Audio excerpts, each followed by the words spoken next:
Welcome to the Determining Student Eligibility for Meal Benefits training module, presented by the Maine Department of Education Child Nutrition Programs.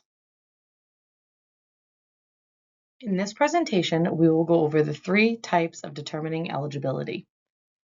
First, we have traditional. Any district can operate this, and you will collect free and reduced meal benefit applications each year. Next, we have CEP, or Community Eligibility Provision. Any school district that has 25% or more enrolled students on the DC list qualifies to operate CEP.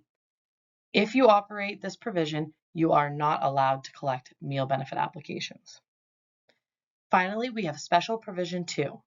Any district qualifies to operate this, and on your first year of operation, you will collect meal benefit applications, and on years 2 through 4, you will not.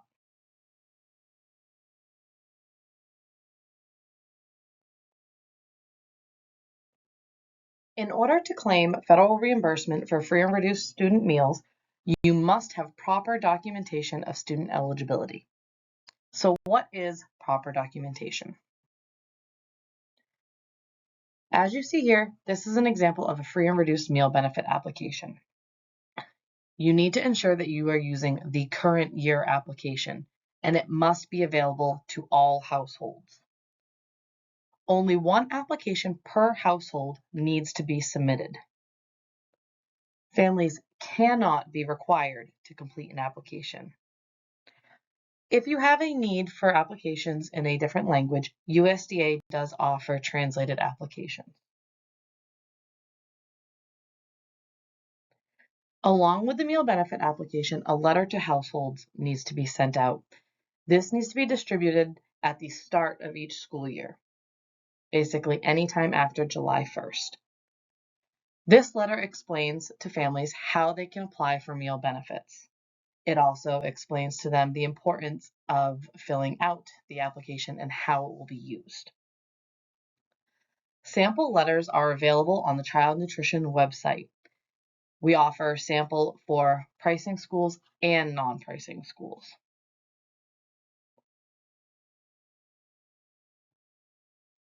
On our webpage, on the menu to the left, you will see a selection for student eligibility and applications. If you go to this page, there is a drop-down for free and reduced applications, and under this you can find the current year eligibility application, the income guidelines, the parent letter for free and reduced meals, and sample eligibility notification letters.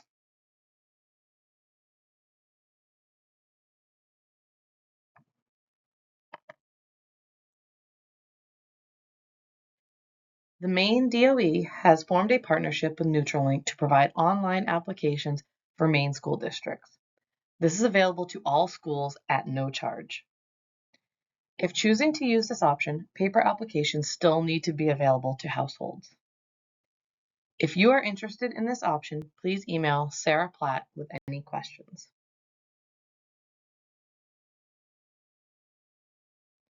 The USDA requires schools to carry over meal benefits from the previous school year for up to 30 operating days, or until new documentation is received.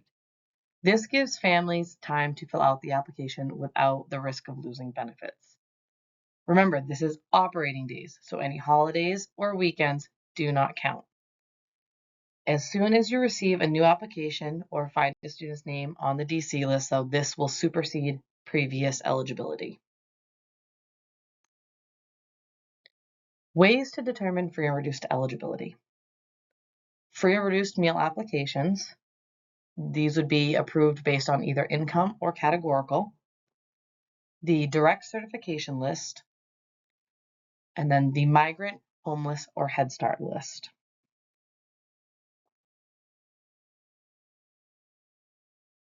So let's go over processing free and reduced meal applications.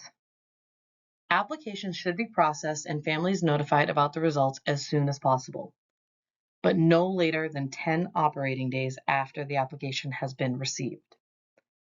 Eligibility becomes effective when the application is received. So try to make it a practice to date stamp and initial as they come into your office. When you are processing free and reduced meal benefit applications, they are taken at face value. So what they have recorded on the application is what you use to determine eligibility. Categorical eligibility is determined if a household receives SNAP or TANF benefits, or if they are directly certified on the DC list. Other categorical eligibilities include Head Start, migrant, homeless, and foster. If these are indicated on the application, eligibility is not extended to the entire household. If an application indicates homeless or migrant, it must be further validated. Every school district has a homeless coordinator at the district level. They would be able to verify if a student is truly homeless. If the application is indicated as migrant, you must contact the migrant coordinator at the State of Maine Department of Education. They may also be listed on the DC list. If this is the case, they are good to go. If it is indicated that a student on the application is a foster child, they are eligible for free meals regardless of income. They are also included as a member of the household where they reside. Their benefit, however, is not extended to other household members. The rest of the application would be approved based on household income. First, I'm going to walk you through approving a categorically eligible application. All applications require that the student's first and last name and the school that they attend are listed. Next, we check to see if the foster or homeless migrant boxes are checked. Remember, if the homeless migrant box is checked, additional follow-up is required. After that, we check to see if SNAP or TANF benefits are indicated. If it is indicated that a member of the household receives SNAP or TANF benefits, they must include their SNAP or TANF number. It must fit in the space provided, 8 numbers and a letter. If it is indicated that it is a Maine care number or the number that is provided does not fit in the space, it cannot be approved using this method. If the application indicates that there is categorical eligibility, the families are not required to fill out the household income section. The only time this section is also required is if there is a foster child and additional children in the household. Categorically eligible applications only require the adult signature at the bottom. If they do not provide their Social Security number, it is still considered complete. Let's move on now to income-based applications. Just like with the categorically eligible applications, it is required that the family provides the student's first and last name and the school in which they attend. The family is then required to complete the household income section. They must list all household members and any income that is received. They must also be sure to indicate the pay frequency. When income is reported in one frequency, no conversion is required. When multiple income frequencies are indicated, you are then required to convert all income to annual. Do not round this amount and proceed with the total annual income to determine eligibility.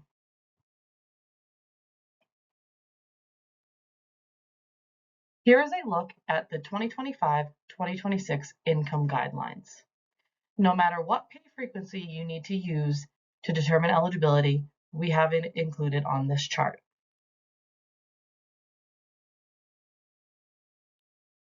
With income applications, the adult household member must sign their name in this section and write in the last 4 digits of their Social Security number, or check the box indicating that they do not have a Social Security number. Step 5 on the free and reduced application is strictly optional and is on the back side. The household is not required to complete the racial ethnic data section. However, it is required by USDA that this be available to fill out on every application. Now, once the school has received the application, it is up to them to either approve or deny. This process must be documented, and it must also be completed by your determining official. This is the person that is indicated as the processor of the applications. The determining official may also be the verification official. However, they cannot be the hearing official or the confirming official. Now let's take a minute to summarize what a complete application looks like. If the application is approved based on income, it must have the names of all household members, and this must match the household size box. It must indicate gross pay, pay frequency, adult signature, and the last four of the Social Security number or indication of none. A categorical application must include all the names of the children in the household that attend school, a SNAP or TANF number in the correct format, or indication of foster, homeless, or migrant, and an adult signature. Remember, if it is homeless or migrant that is indicated, you must follow up for additional information.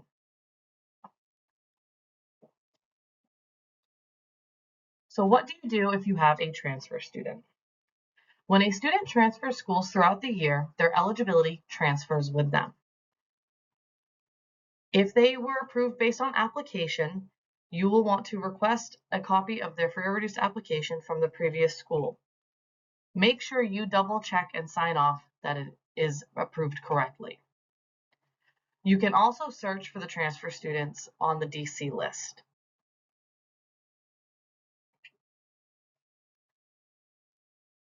So if you are determining eligibility based on homeless, migrant, or Head Start, a free or reduced application is not required, although you may receive an application where this is indicated. A student can be identified by the district homeless liaison, the state migrant coordinator, or your school's Head Start coordinator. They are categorically eligible for free meals. Determining eligibility using direct certification. The direct certification or DC list is the gold standard for eligibility. This approves children based on assistance programs, and they can be eligible for free or even reduced priced meals now. The benefit is extended to the entire household. Eligibility is valid for the entire school year. The DC list supersedes an application. Families must, however, still be notified. You access the direct certification list through NEO. This is a confidential list and only food service directors and superintendents may have access to it. This list must be checked at least 3 times throughout the school year. There is a box at the bottom of the list that you would check off indicating that you have reviewed it. Save a copy of all DC lists, whether you print them or save them as a PDF electronically.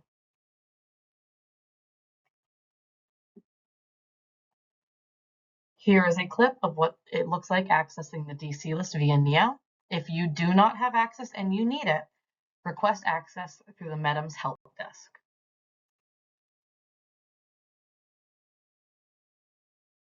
Here's a sample of what the DC list may look like.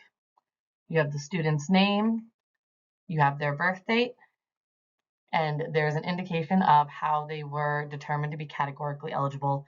And at the bottom, you will see a key. You have S for SNAP, T for TANF, F for foster, M for migrant, H for homeless, A for Maine Care free, and then of course there's an exception to the rule. We have Z for Maine Care reduced. Any student listed on the DC list with the indicator of the letter Z is approved for reduced price meals, not free.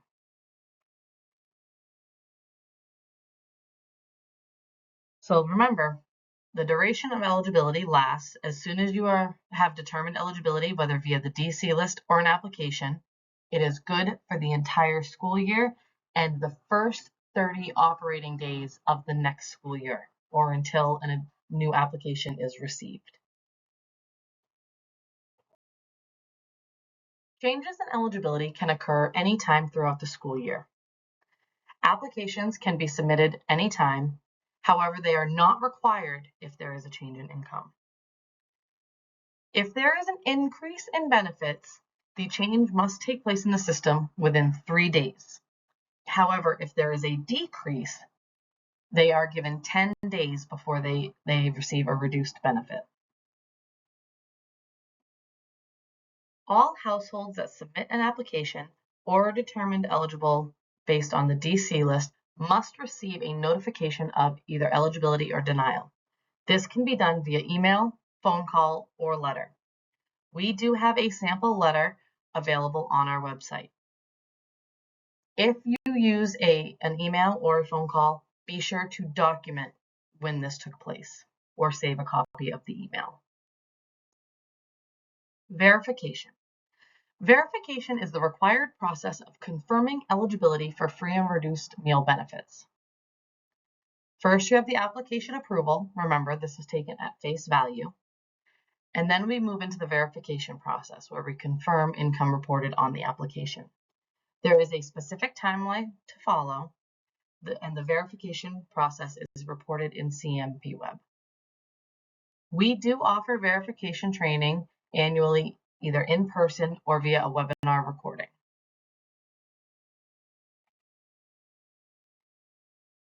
Benefit issuance or master list. This is your list of all students eligible for free or reduced meals. This list should contain the student's first and last name, the benefit status, date status was determined, the method of determination, the school name, and any changes that occur throughout the year. Let's take a second to talk about confidentiality. Student eligibility information is confidential. You may share aggregate data. Eligibility information may not be shared without written parental permission. You may also share with other child nutrition programs. This is in the case of maybe a transfer student that you need to receive their eligibility information from their previous school. Other things to remember, completing the October survey. This is done in the beginning of November while filing your October claim. Be sure that you are entering the correct information for each specific school. Enter your total enrollment first and then enter your free and reduced numbers. Provision 2 non-base year and CEP schools do not need to do this. If you are looking for any additional resources, there's always stuff available online. There's the USDA's eligibility manual for school meals. We have a quick reference guide available on our applications page. And in CMP Web under the Help tab, we have reference guides in there as well.